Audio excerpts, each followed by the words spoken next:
All right, this video is going to be about 6.4b, proportionality. The student applies mathematical process standards to develop an understanding of proportional relationships in problem situations. Proportions are a huge deal in 6th grade. They show up everywhere, and once the students have been doing them for a while, they kind of realize that in 2nd grade and 3rd grade and 4th grade, they could have been using proportions all along. It just wasn't brought to their attention, and it wasn't taught to them that way. So the first thing that we're going to relate proportions to is going to be equivalent fractions. So let's go to our notes page. All right, and this is what I would either copy and put in their notebooks or have them copy down and put in their notebooks. So a proportion is an equation that shows two equivalent ratios or rates. And at this point, we've already taught ratios and rates, so they should be familiar with them, and they should be familiar with them written as a fraction. Okay, so 2/4 and 5/10 are equivalent ratios. You can use cross products to prove that the ratios form a proportion. Okay, so on this one, 2 times 10 equals 20 and 4 times 5 equals 20. So they're going to be the same. All right, now for this one, if one number in a proportion is missing, you can use cross products and division to solve for the missing number. So this is just giving them all the steps that we're going to use to solve these proportions. And again, I would print these and have them in their notebooks. That way, when they're working problems, they can go back and they can look at it. I make my students keep their notebook on their desk at all times, and it's always open to the notes page, especially when we're practicing. My students at this point would also have a whiteboard and a marker on their desk because we are just going to practice these proportions over and over and over again so that they get that rote memory of how these problems need to be solved. This is completely new for them, especially sticking that variable in there. I know a lot of them have a roadblock when it comes to putting the letters in with the numbers, and it seems to confuse them. So if we give them the steps and we just lay it all out, it helps those students, especially those that struggle, to stay with us and to also have those steps to rely on to go back when they get confused. Okay, so the first thing, they're going to let the numbers, we tell them to let them sit bumper to bumper. So they're going to do the cross product. They're going to multiply both sides of the equation. Then they're going to divide both sides by the number sitting next to the variable. All right, so our first problem, I would have my students write this on their whiteboard. And then I would ask them, okay, what is step 1? And their notes would be sitting right there in front of them. They can go through, they can read step 1. On their whiteboard, I would have them circle the cross products. They are not going to have to do this every time, but the first couple of days that we're practicing, we're always going to circle them. So I'm going to have 6x is equal to 5 times 33. And then, what the next step is going to be to multiply both sides.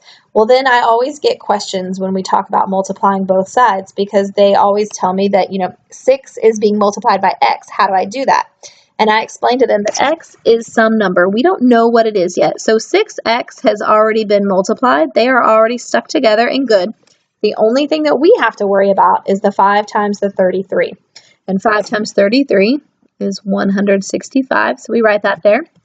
And if we go back to our steps, we have to divide both sides by the number that's attached to the variable. Well, the number that's attached to the variable is 6, so we're going to divide both sides by 6. And when we do that, we get x equals 27.5. Now, I also tell them that we can check this because now I can go back and I can multiply, because if I put this up here, x equals 27.5. 27.5 times 6 should be the same thing that 5 times 33 was. 5 times 33 was 165. So that's my check. I always make sure that I give them that safety net of a check. That way they always know if their answer is right or wrong. Okay, now from here, we're still going to do another problem together. I am not comfortable with releasing them yet, but this time I would let them do it one step at a time. So the first thing I would do is I would tell them, okay, let's circle our cross products right here. All right, 5 times x. Write on your whiteboard what 5 times x would look like. Hopefully, you see a lot of this. And then we would put an equal sign. And I would have them circle the 2 and the 42. Okay, now I would have them write for me, what is that going to look like on the right side of the equation? Well, it's going to look like 2 times 42. And at this point, I would also reiterate that 2 times 42 can also look like 2.42. I don't want them using the x any longer because my x is right here and I'm going to get really confused. So an x for multiplication at this point is kind of obsolete. They need to get away from that. They need to use either the parentheses or the dot. Whichever one they're comfortable with, it doesn't matter, but they need to use one of those. All right, and then from here, I would tell them, okay, well, our next step is to multiply. Obviously, our left side we can't do anything with, so we're just going to write that one down and do the multiplication for me, 2 times 42. And I would have them show me their whiteboards again. So 2 times 42, that's going to be 84. Hopefully, they hold up their whiteboards and we see a whole bunch of 84s. Now, here's the tricky part. Here's where they always get confused. So here's the part where I would have them. Okay, I want you to talk in your groups and I want you to discuss what the next step is. Once everyone in your group agrees, the groups can raise their hand and we will see if we can come to some sort of a consensus among the class. So usually that initiates a conversation at the groups, and I'm walking around the room and monitoring and making sure that they're staying on task and having those important math conversations and using those math words. When the first group raises their hand, I usually tend to wait until all of my other groups have come to some sort of a consensus as well. And sometimes we get the wrong answer here. Sometimes the kids want to divide both sides by the 84. They always forget about this variable and it kind of throws them off. So we want to make sure that they're on track and that everyone knows that we're going to divide each side by 5. That way the variable is all by himself. We just used a property here because 5 divided by 5 is 1, so that just leaves us with x. And then now we have to figure out what our 84 divided by 5 is. And that gives us 16.8. And again, they can check this. They need to put it up here back in this problem and check and see that 16.8 times 5 is really going to be 84. Okay, so we need to make sure that that works. All right, for this next problem, I would have them work in partners. Now, you're going to hear them say that the variable moved, that it changed places. Some of them will be confused. You just really need to drive home the fact that it does not matter where the variable is. It can be anywhere. It can end up on the left side of their equation. It can end up on the right side of the equation. The steps are the same. They do not change. They can use those steps for whatever problem they might have.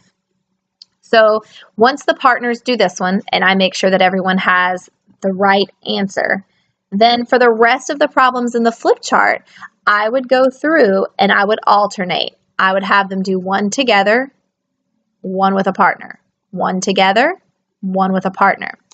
Then we get to the decimals, and I would ask the class, does a decimal change the steps? Some of them will say yes, it changes the steps. I would actually have them talk in their groups now too and discuss that. What is a decimal going to do to the steps of this problem? What is it going to change? A lot of times I hear them arguing that the decimal is going to change the variable somehow. And then you kind of get a consensus among the group that the kids who really grasp the concept are trying to defend their position and tell the other students in the class that no, it's not going to change anything. And that's the conclusion that you want them all to come to, that just because there's a decimal or even a fraction in there, that doesn't change the steps. Everything is still the same. The math is still the same. So then, those important discussions that we're having, we would go through, and I would actually set this one up for them. So, and I would even show them that you can mix it up and you can have your variable on the other side. So this would be 8.6 times 3 is equal to 10p. And I also reiterate to them the importance of always having the variable after the number. A lot of times our kids want to put P10, and I just tell mine that whenever you get to algebra, that's really going to mess you up. You always want to have the number first and then the variable.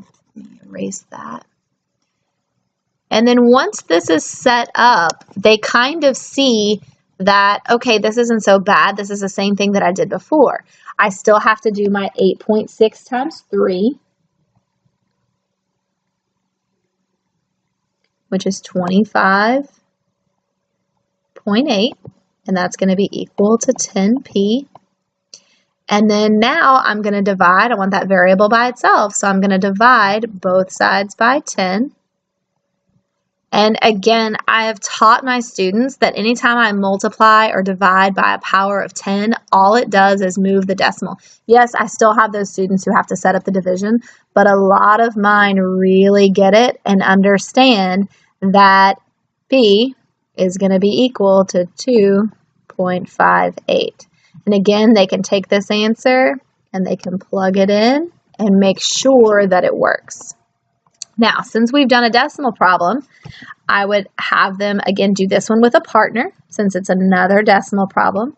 And then we could do one together, do one with a partner, and then we come to the fraction. And this is where they all start complaining because they don't like fractions. So we would set this one up together.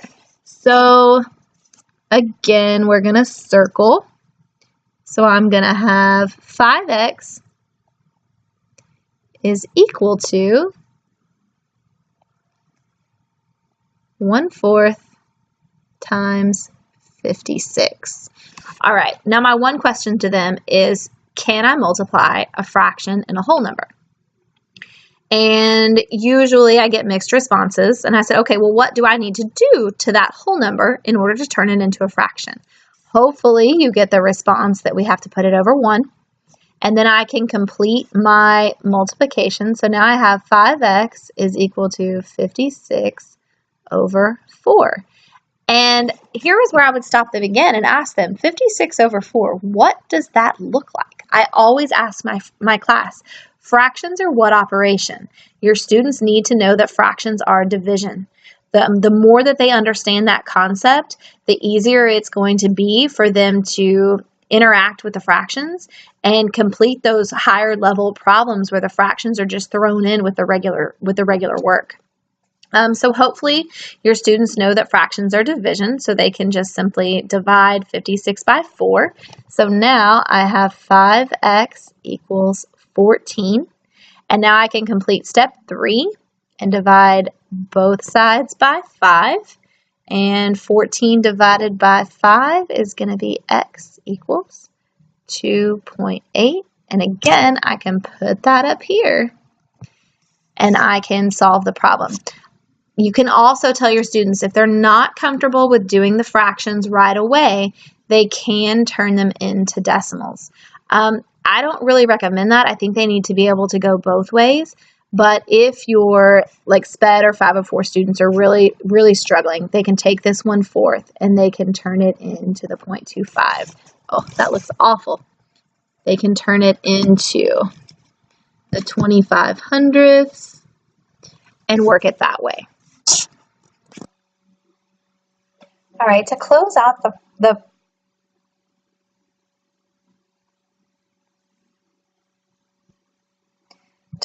lesson, I would have the students go to XP Math, solving proportions, and have them actually go in and solve some of the proportions, starting with a level 1. So you can see this is what they're used to seeing. They can set up their cross products and set up their equations, and they can go through and it's going to give them a score.